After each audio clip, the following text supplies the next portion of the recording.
EAS, this isn't another EAS scenario like I promised. I'm pushing that back because if you remember, I had some editing software problems with the last video, and I wasn't able to get a script or anything done for the next EAS, so instead, get some history to your brain. With the Cold War starting to begin in the 1950s, the United States government needed to find a quick way to alert people if there was an attack on the United States via, say, the Soviet Union. Inspired by Nazi Germany's tactics of using radio to alert citizens and troops of attacks by Soviet forces in the Second World War, U.S. President Harry Truman established CNELRAD, or Control of Electromagnetic Radiation. With this system in place, the president could alert anyone with a radio. Prior to this, there were some tactics the United States used to alert citizens. When Pearl Harbor occurred, radio stations across the country interrupted normal broadcasting and read off a message a military spokesperson telegrammed to them. Radio stations in the greater Oklahoma City area also used this tactic to issue the first tornado warning, sent out during a tornado that was near Tinker Air Force Base in 1948. CNELRAD for its time was truly groundbreaking. It was a quick, easy, and affordable way to send out alerts.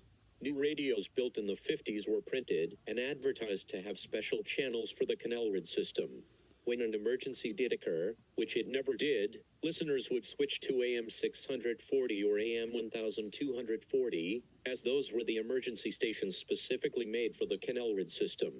Other AM and FM stations were required to broadcast the same message on their stations as what was being broadcasted on AM 640 or AM 1240. During CNELRAD's time, there was only 2 accidental broadcasts that occurred. Thank God none of them turned out to be true. Also, a quick side note, the CNELRAD system never broadcasted warnings for public issues and weather alerts, so it was pretty much useless. CNELRAD lasted 12 years, and as TVs were becoming more popular in the 1960s, people started realizing that we could use TVs instead. In 1963, the emergency broadcast system was established. It was used for the same purpose as CNELRAD, to make sure the POTUS could alert people of an incoming attack, declaration of war, or a national crisis. This system also introduced civil emergency warnings and watches, and during its time, it sent over 20,000 civil emergency notifications.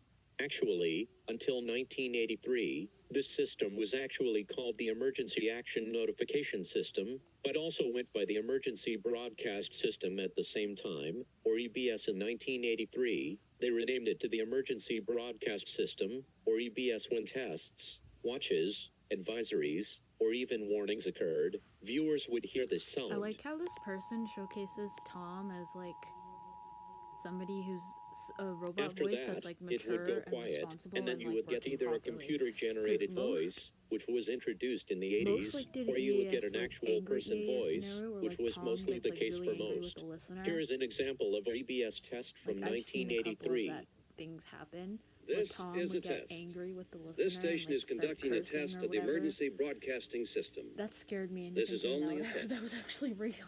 Like, real people actually heard that on the TV. Emergency broadcast system test.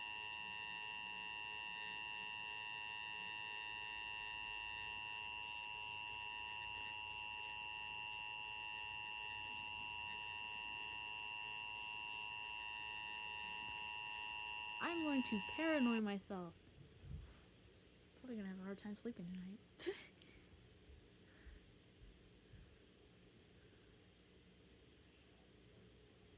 Emergency broadcast system test. This is a test of the emergency broadcasting system. The broadcasters of your area, in voluntary cooperation with federal, state, and local authorities, have developed this system to keep you informed in the event of an emergency. Good job. If this had been an actual emergency, the attention signal you've just heard would have been followed by official information, news, or instructions. This station serves the Northeast Illinois area. This concludes this test of the emergency broadcast system. After realizing that the EBS was kind of outdated and by the time the 1990s came, the FCC worked with the government to issue a new public alert system. Forever in my heart will those frightening sounds of the EBS be in my mind and heart. In 1997, after the FCC approved of the system 3 years prior, the Emergency Alert System, or now our current alert system, the EAS, was first issued into place on New Year's Day of 1997. For the first time, the system was a teamed project, operated by the FCC, FEMA, and NOAA if you're not used with those, the Federal Communication Commission, the Federal Emergency Management Agency, and the National Oceanic and Atmospheric Administration, which operates the National Weather Service. Like the EBS, the EAS is used to alert people of emergencies, watches, or advisories either issued federally, statewide, or locally. The EAS also introduced the Amber Alert, named after 9-year-old Amber Hagerman, who in 1996 was abducted and murdered in Arlington, Texas. Some states use other kids who have been abducted and brutally murdered to replace Amber's name for the system, like Arkansas's Morgan Nick Amber Alert. In 2011, the EAS got an upgrade. Prior to 2011, there was no platform to issue a nationwide alert if one needed to be broadcasted. On November 9, 2011, the FCC commissioned the first national emergency alert system test on all TVs and radios across the country and the U.S. territories across the Atlantic and Pacific. For those of you who Here's don't what know, that that looked test like. was a We're told it will real last just 30 disaster. seconds. 1370. This is the test that was. See, it said it was a complete disaster. Like, programming freezed, audio wasn't there, it lasted longer than 30 seconds, like it said it would. All that stuff.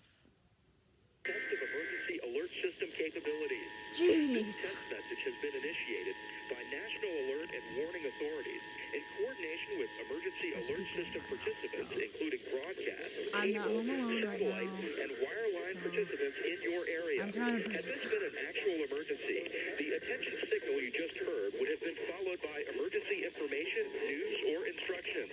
This is only a test. We now return you to regular programming. Did it just echo?